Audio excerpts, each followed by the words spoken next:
네, 안녕하세요. 여러분들 반갑습니다. 금융과 에너지 업종을 누구보다 쉽게 알려주는 대의원 멘토 권약철입니다. 오늘은 컴퍼니 K 리뷰해 보도록 할 텐데요. 컴퍼니 K는 여러분들도 아시다시피 벤처 캐피탈이죠.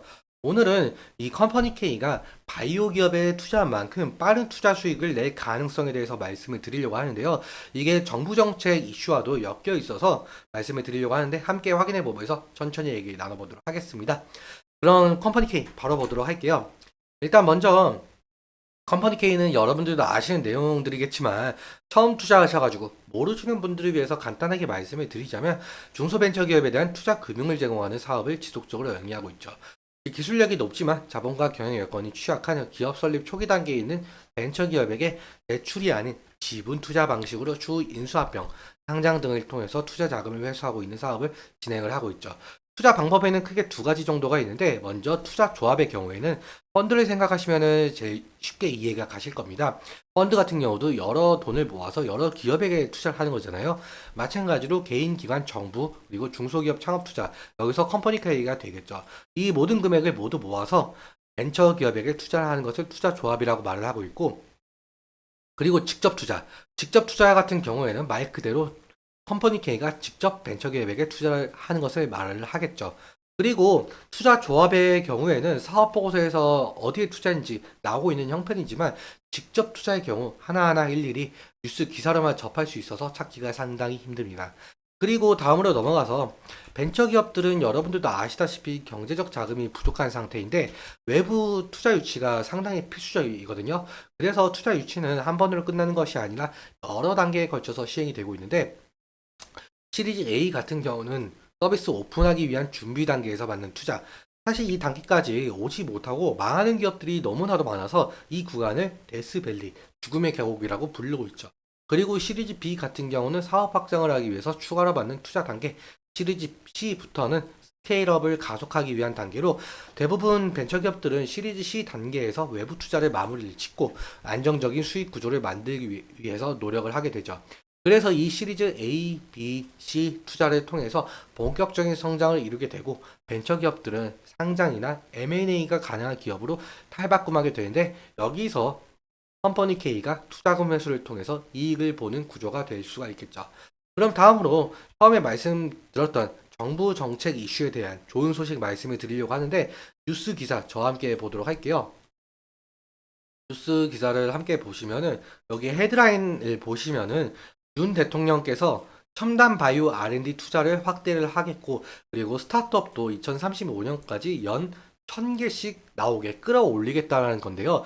밑으로 함께 쭉 내려보면서 기사를 읽어보면은 여기 윤 대통령은 바이오 산업 생산 규모와 관련해서도 2035년까지 200조 원 시대를 열게끔 기반을 다지겠다라고 약속을 했죠. 제 생각에는 지금 이 약속이 현재 정치권 화두인 의뢰 지원과도 좀 엮여 있는 문제로 보이고 있거든요. 현재 전문의들이 많이 사직한 만큼 의사가 부족한 건 사실이잖아요. 아마도 이런 R&D 투자로 첨단 바이오 헬스케어, 즉 AI를 활용한 의료 기술을 높여서 의사가 부족한 지역에 활용할 수 있게끔 만들려고 하는 것 같습니다. 일단 기사를 제가 짧게나마 살펴봤는데 내가 왜 이 기사를 살펴봤냐라고 한다면은 2035년까지 연 1000개씩 스타트업이 나온다라고 했잖아요. 그럼 주주 여러분들, 벤처 캐피탈은 앞서 말씀드렸다시피 스타트업에 투자를 해서 투자금 회수로 이익을 보는 구조잖아요. 그리고 다양한 업종에 투자하고 있는 상황에서 분명히 윤석열 대통령께서는 바이오 헬스케어 그리고 제가 말씀을 안 드렸지만 이 기사에 소프트웨어까지 나오거든요. 소프트웨어까지 R&D 투자를 확대하겠다는 건 결국에는 기술 특례 상장으로 갈 가능성, 즉 IPO가 더 빨라질 가능성이 있다는 것도 살펴보아야겠죠. 여기서 기술 특례 상장이란 기술력은 있지만 이익을 내지 못하는 기업의 자금 조달을 돕기 위해서 2005년에 도입한 제도인데요. 이 제도 자체가 제약 바이오 업종 때문에 도입이 된 건데 말 그대로 제약 바이오 헬스 기업들은 R&D 투자로 자금이 지속적으로 빠져나가서 이익을 낼 길이 잘 없잖아요. 그래서 기술력을 인정을 받으면 상장을 할 수가 있다는 거죠. 정리하자면 기술 특례 상장 혜택을 보고 그리고 바이오 헬스케어 기업이 IPO가 빨라진다면 스타트업에 투자하고 있는 벤처 캐피탈, 여기서는 컴퍼니 K가 되겠죠. 더욱더 빠른 시일 내에 투자금 매수를 통해서 빠른 시일 내에 이익을 크게 낼 가능성이 있다는 거죠. 이 부분은 지속적으로 살펴보아야 하는 이슈로 판단할 수가 있을 것 같습니다. 그리고 컴퍼니 K는 심지어 여기 보시면 단 바이오 테라피틱스라는 바이오 기업에 투자한 바가 있었죠. 자세한 내용은 저희 데이업 채널에서 컴퍼니 K 검색하시면 영상이 나오는데요. 함께 봐주시면 정말 감사할 것 같습니다. 아무튼 짧게만 말씀을 드리자면 단 바이오 테라피틱스는 T세포를 이용한 폐암 치료제를 만들고 있는데요. 컴퍼니 K가 다한 바이오 테라피틱스에 올해 1월에 투자한 바가 있었습니다. 아무튼 윤석열 대통령님께서 바이오 산업에 투자한다고 했을 만큼 바이오 관련 스타트업들이 빠르게 성장해서 컴퍼니 K가 엑시트할 시간이 점차 줄어들게 되면 결국엔 매출액 증대 효과를 나타낼 수가 있겠죠.